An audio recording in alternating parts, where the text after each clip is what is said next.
নমস্কার বন্ধুরা, আজকে আবার আমি একটা নতুন ভিডিও নিয়ে এসেছি। আজকে আমার ভিডিওটা করে দিচ্ছে আমার বাবু। বাইরের ওয়েদারটা খুব সুন্দর, সকাল থেকেই বৃষ্টি বৃষ্টি বৃষ্টি বৃষ্টি হচ্ছে, মেঘলা মেঘলা ওয়েদার, ভালোই বৃষ্টি হচ্ছে। আমি আমার ফুলের টবের কিছু পালং শাক লাগিয়েছি, সেটা তুলে আজকে আমি রান্না করব।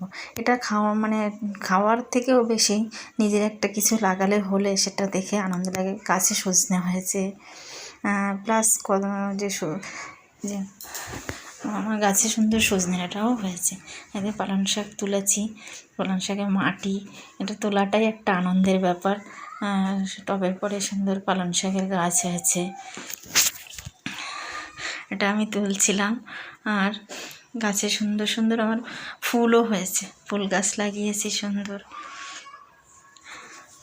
দারুণ দারুণ ফুল, সুন্দর পালং শাক হয়েছে। এগুলো টেস্টও খারাপ লাগবে না, কেননা এটা হলো নিজের লাগানো, তো যাই হোক নিজের লাগানো জিনিসের একটা আলাদা স্বাদ হয়। নিজের জমিতে চাষ করা জিনিসের যেমন স্বাদ, তেমন যেমন আমার ফুল গাছে সুন্দর সুন্দর, এই যে ছেলের আবার পায়রার খোপ বানিয়ে দিয়েছি, এই যে সুন্দর সুন্দর ফুল গাছ লাগানো আছে।